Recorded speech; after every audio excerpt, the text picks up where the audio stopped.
Aset kripto belakangan semakin terkenal dan menjadi salah satu instrumen investasi yang banyak menarik perhatian ya. Selain trading alias jual beli koin kripto, ternyata ada salah satu cara lagi nih yang bisa kita gunakan untuk mendapatkan passive income dari aset kripto ini, yaitu dengan melakukan staking koin. Bahkan staking koin ini sangat mirip loh dengan deposito dan reksadana, cukup hold koin dan kita bisa dapat bunga setiap harinya. Nah, bagaimana sih cara melakukannya agar kita ini bisa mendapat atau mencapai kemerdekaan finansial sampai pensiun dini lewat crypto staking ini? Kalau buat Anda yang sudah lama terjun di dunia kripto mungkin sudah tidak asing ya dengan istilah staking ini. Tapi untuk sebagian lainnya yang masih pemula pasti penasaran apa sih crypto staking ini dan apa aja yang harus kita perhatikan dan harus kita lakukan kalau kita mau melakukan staking. Nah, kita akan membahasnya bersama. Kita mulai dulu dari yang paling sederhana ya, apa itu crypto staking? Jadi secara sederhana staking ini sebetulnya mirip dengan penambangan koin ya, yaitu suatu proses untuk memvalidasi transaksi atau segala aktivitas yang terjadi di sistem blockchain dengan cara mengunci jenis kripto yang kita memiliki. Nah, kalau kita berhasil melakukannya, maka kita akan mendapatkan reward alias imbalan. Nah, proses staking koin ini erat kaitannya dengan istilah mekanisme konsensus ya, proof of stake atau POS dan delegated proof of stake atau DPoS. Nah, dan ada beberapa juga mekanisme konsensus lain dari aset kripto tertentu. Dengan mekanisme konsensus ini, maka proses validasi tadi, validasi transaksi itu jadi lebih hemat energi, sehingga ketika kita melakukan staking tadi, maka atas aset kripto tertentu secara langsung kita berpartisipasi nih, membuat blockchain itu jadi lebih aman dan lebih efisien. Sebagai gantinya sekali lagi kita akan mendapatkan imbalan nanti atau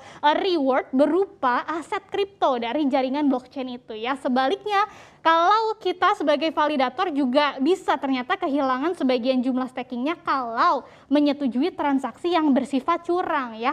Nah, apakah ada cara mudah untuk mendapatkan cuan dari staking koin ini? Ternyata jawabannya ada nih. Jadi saat ini sebagai informasi kalau melakukan staking itu memang jadi tantangan bagi sebagian besar investor ya. Mengapa? Karena untuk melakukan proses stakingnya sendiri pengguna itu harus menjalankan yang namanya server node pada perangkat yang dimiliki, kemudian dilakukan sinkronisasi ke blockchain tadi sampai menandai lagi server node-nya dengan aset kripto yang cukup untuk memenuhi batas minimumnya, termasuk menyediakan deposit atau bentuk pengikatan lain yang jumlahnya cukup besar ya. Nah, untuk itu ada jawabannya. Thrift sebagai salah satu crypto exchange yang memiliki izin Bapepti di Indonesia menawarkan layanan yang bisa memudahkan kita melakukan staking ya, di mana Thrift ini yang akan melakukan sendiri semua proses stakingnya untuk kita sebagai penggunanya. Sementara Thrift melakukan staking nih, kemudian menghasilkan serta menandatangani blok atas nama kita itu bisa tetap mempertahankan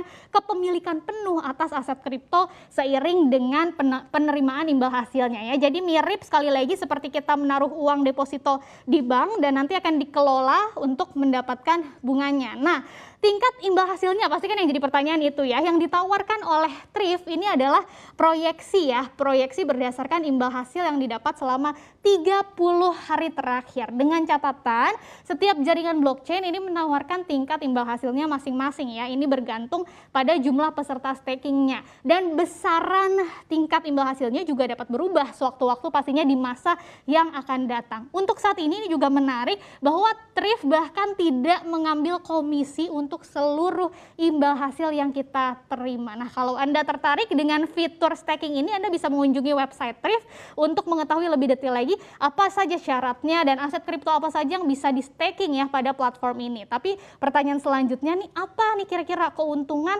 dan bagaimana sih manajemen resiko dari staking di Thrift ya? Kita akan bahas di slide berikutnya. Nah, ini dia salah satu keuntungan yang akan didapat investor dari staking di Thrift ini adalah kebebasan investor untuk bisa melakukan penarikan imbal hasil selama 24 jam. Kapanpun dan dimanapun, baik untuk dikonversikan ke saldo rupiah atau bisa ke aset kripto lain yang diperdagangkan di platform Thrift ya. Selain itu beberapa protokol bahkan memberikan imbal hasil harian nih yang bisa digunakan lagi untuk investor bisa menginvestasikan kembali aset kriptonya ke proses staking sehingga nanti akan mendapatkan aset kripto yang dimiliki itu bersifat bunga berbunga alias compounded interest ya. Jadi bisa bunga berbunga. Belum lagi modal awalnya tadi untuk melakukan staking di Thrift itu hampir dapat dicairkan kapan saja karena ada periode penguncian atau lockup period dan itu relatif pendek-pendek untuk masing-masing koinnya. Lalu